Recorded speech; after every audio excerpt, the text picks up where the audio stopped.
on s'est réparti le travail. On a trois points à faire chacun, qui sont un peu des points de conclusion, ou pas de conclusion, c'est plutôt des réflexions personnelles sur ce qu'on a entendu. Alors, moi, la première chose que je voulais... Comment ? De vieux sages.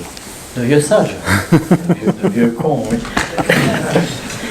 Bon, le premier message qui m'a marqué beaucoup au cours de cette matinée, c'est que j'étais parti avec l'idée d'écloisonnement et qu'en fait on a parlé de réhumanisation du travail. Le mot qui a été le plus prononcé, c'est le mot d'autonomie. Alors l'homo faber qui apprend, l'homo economicus qui en vit, l'homo sociologicus qui a besoin d'appartenir à quelque chose, à un groupe. C'est au cœur de ce qu'on a discuté ce matin. Donc l'autonomisation des personnes, qui va d'ailleurs avec le mot expérience. Parce que l'expérience est aussi quelque chose de très humain. Et donc on passe de la machine, si on veut, au don réciproque qui peut amener jusqu'à ce que disait le commandant Lockhart, jouer avec ses collaborateurs. Donc la demande de décloisonnement, c'est en fait d'être moins enfermé dans une logique de résultat, c'est en fait la réhumanisation du travail. J'arrive pas à le dire, je ne sais pas pourquoi. Alors moi, c'est un sujet qui me tient à cœur, c'est les communautés. Et j'ai appris avec stupeur que les communautés créaient des silos, alors qu'en fait, ils étaient supposés casser les silos, donc ça va...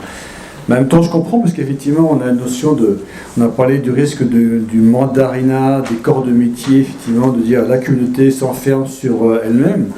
Donc l'idée, effectivement, d'avoir entendu qu'on va casser les silos des communautés en mettant de manière transverse une espèce de communauté qui va couper les communautés pour qu'ils puissent se parler entre eux, je trouve ça assez génial, mais en fait, en pratique, c'est le cas. Et je pensais, on a vu ça chez Schneider, c'était chez les experts. On avait créé une communauté des experts pour que ceux qui sont dans différents domaines d'expertise puissent se parler entre eux et faire des travaux communs pour qu'ils puissent enfin comprendre que d'autres, sur des thématiques communes, pouvaient apporter leur petit grain de sel.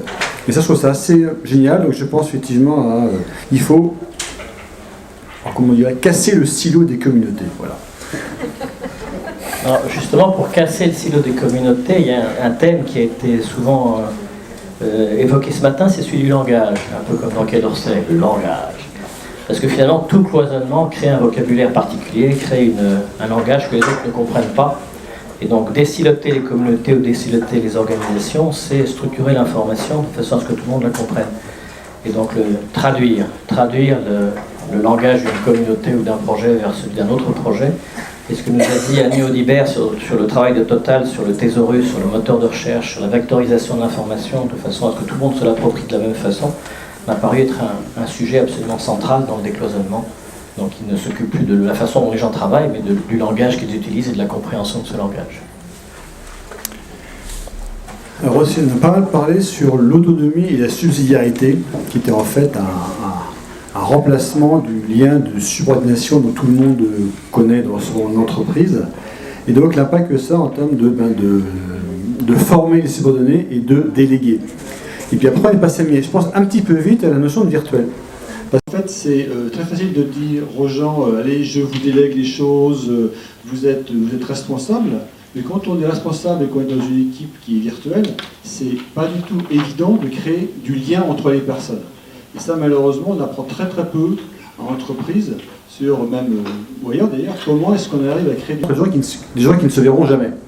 Et ça, c'est très très difficile. Mais je l'ai vécu, alors peut-être que je suis un vieux con, mais quand je suis arrivé chez Schlumberger, c'était en 98, il y avait déjà des conférences téléphoniques, il y avait NetMeeting, pour ceux qui se souviennent de ça, qui a été remplacé par Skype, etc., mais qui était un vieil outil de vidéoconferencing, partage d'écran, etc. Pour moi, c'était révolutionnaire. Et c'est vrai que dès le début, comme a dit Claude Pierté, là, tu vas travailler avec des gens qui sont à Houston et je ne suis plus à Londres, débrouille-toi, quoi. Et donc j'ai dû plonger justement comment est-ce qu'on arrive à créer cette délégation de gens qu'on n'a pas sous le coude, à distance et virtuellement. Et ça, franchement, je pense que si on arrive au niveau du management, même des gens en général, à former les gens et les mettre dans le bain, d'animer un collectif virtuel et créer un espace, recréer l'espace physique dans le virtuel, c'est vraiment un grand plus. Sylvie Joseph a dit qu'entre l'introduction d'une technologie et son bon usage, il s'écoule 5 à 10 ans, ça je veux bien le croire. Et effectivement, ce qui m'a aussi beaucoup marqué ce matin, c'est quand on parlait du décloisonnement, c'est le coût que ça suppose. On a parlé de 240 personnes quand même qui s'occupent de décloisonner les projets chez Ubisoft. C'est difficile à vendre, il faut vraiment être convaincu au niveau de la stratégie que c'est important pour l'entreprise. Donc le coût de la transmission, le coût du partage, le coût du décloisonnement, c'est beaucoup plus élevé qu'on pourrait le croire. C'est pas 3-4 stagiaires dans un coin qui s'occupent du programme KM, non, c'est beaucoup plus substantiel que ça. Et ça nous amène du coup à vraiment nous poser la question du temps que ça prend, et de l'énergie que ça va demander, et de la mesure, du coup, et de la métrique. Et ça, je te laisserai en parler.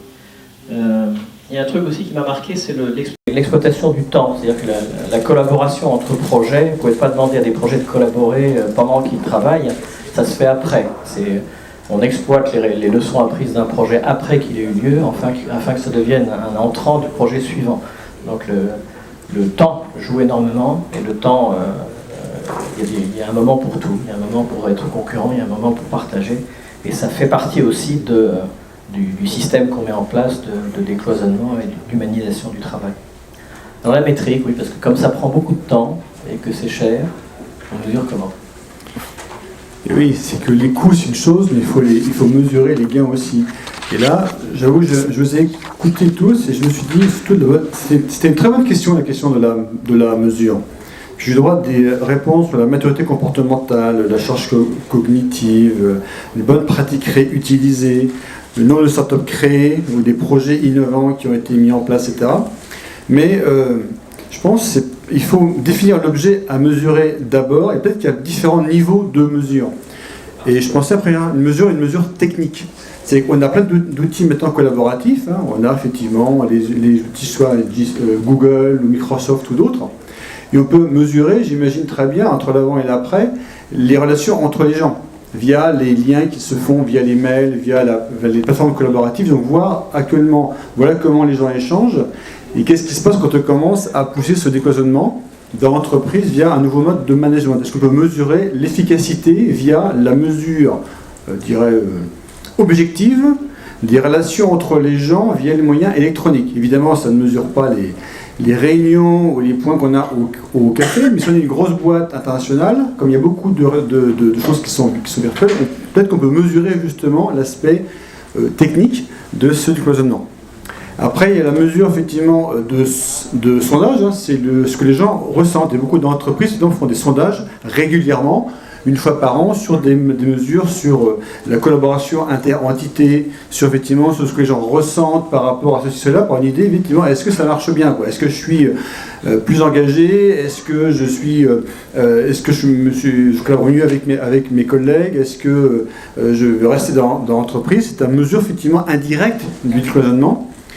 Et peut-être le numéro 3, ce serait de trouver des bonnes histoires, celles qui vont convaincre les gens que ça marche bien, que dans tel cas précis, effectivement, ça marche mieux parce qu'on a effectivement fait ceci, cela, et on peut donc montrer par une histoire qui a un gain tangible, qu'effectivement, on arrive à montrer que ce décloisonnement a été efficace et tangible.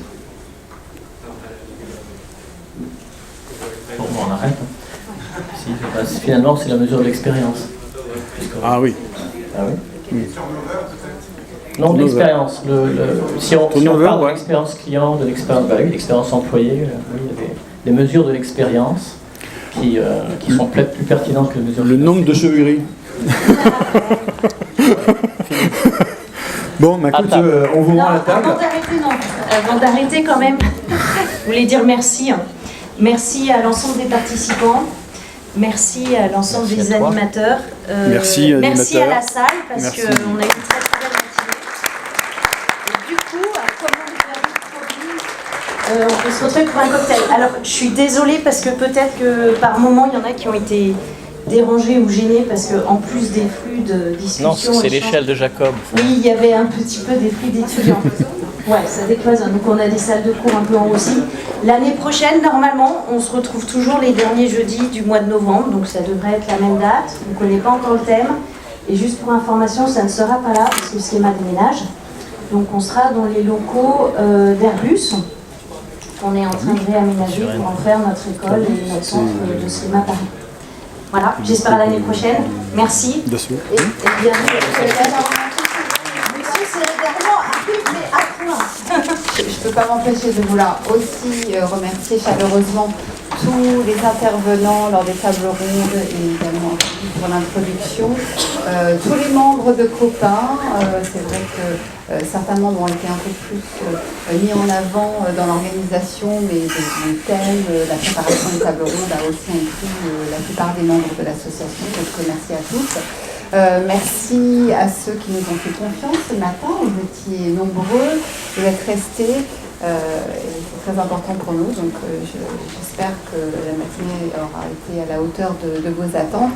Merci particulièrement à Schema aussi, au-delà de l'implication dans les contenus du cercle de l'aide du collectif Intelligence pour l'organisation, pour le site. Merci à tous. Et à tout à l'heure.